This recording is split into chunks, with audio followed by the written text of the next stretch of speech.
Local author and educator Meg Thacher was recently announced as a finalist for the 2022 American Association for the Advancement in Science and Subaru Prize for Excellence in Science Books.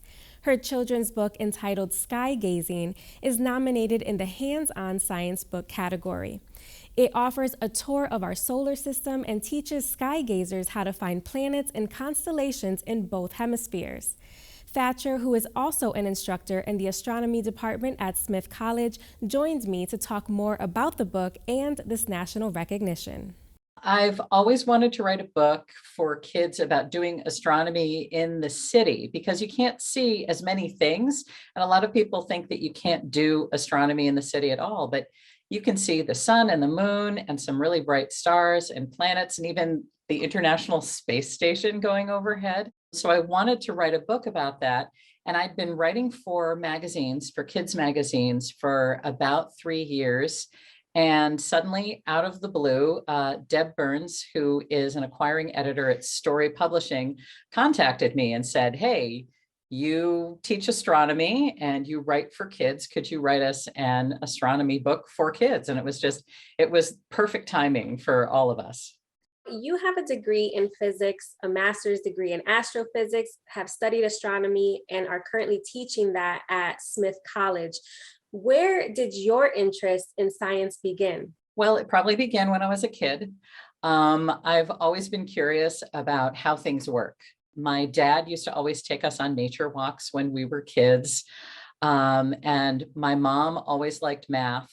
Then when I went to college, I took physics classes and I just loved it. And I had a wonderful astronomy professor, and that's just how I got interested in it. It's been history ever since, right?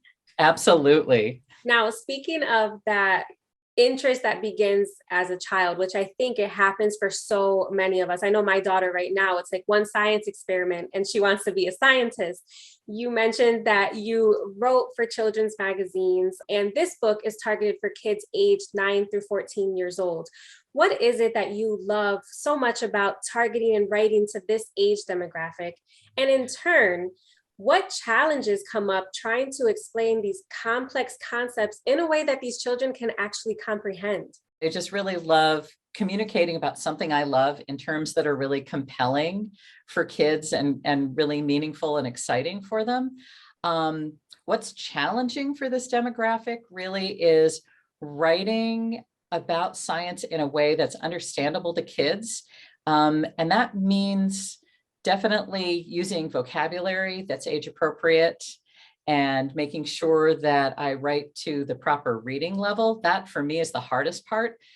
But you also have to make sure that you're writing about concepts that kids understand at this age. Like, I can't talk about nuclear fusion to 5-year-olds, right? But I can talk to them about observing the moon. So it's really trying to keep it age appropriate as much as possible. That's the challenge. And it's a fun challenge for me.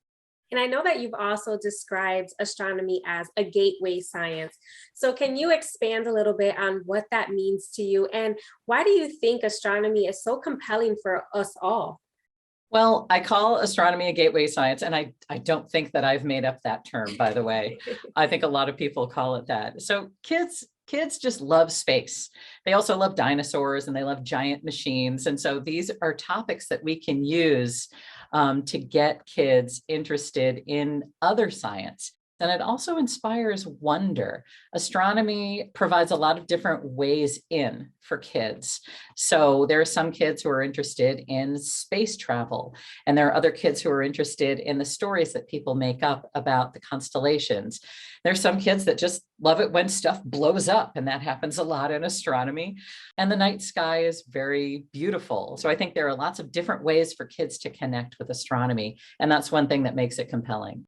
And let's talk about some of those different ways that kids can connect with astronomy through your book, because this book is nominated in the Hands-on Science Book category for this award. So in what ways will readers experience some hands-on activities through your book, Sky Gazing? Each chapter is about a different type of sky object. So the sun, the moon, the planets, and the stars. And I talk about how to observe them and where to look for them in the sky, how to find them.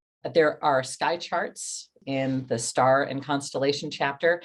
Every chapter also has a little section about how to observe these objects with binoculars. And I also have some special events and tell people how they can safely observe solar eclipses and when they should look for meteor showers and how to observe those. So that's why it's hands-on. It also has just a lot of information so people can flip through and say, oh, I want to know about what happens at the end of a star's life, and you can flip to that section. The other thing that I really love about this book is how inclusive it is with the entire Earth, right? So you're including not just our hemisphere. What was the decision making behind that, to add that into the book and include other people in the world really in this book?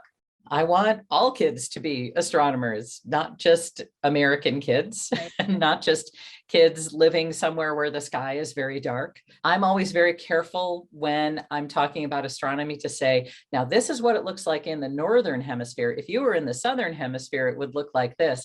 And it just seemed to naturally flow out of the way I usually teach and the way that I usually talk about astronomy. In addition to teaching astronomy at Smith, you also are the academic director for their summer science and engineering program for high school girls. What advice would you give to children and young adults who have an interest in science and possibly pursuing a career in science one day? I would just say, be curious. That's what got me into science, just thinking about, why is that? What's happening right now? Stay open-minded as well. I know a lot of kids are really interested in one particular kind of science, but that can change over your life, and that's okay. I would also tell kids, don't be afraid of math. When you're in elementary school, math is mostly addition and subtraction, facts, and learning your multiplication tables.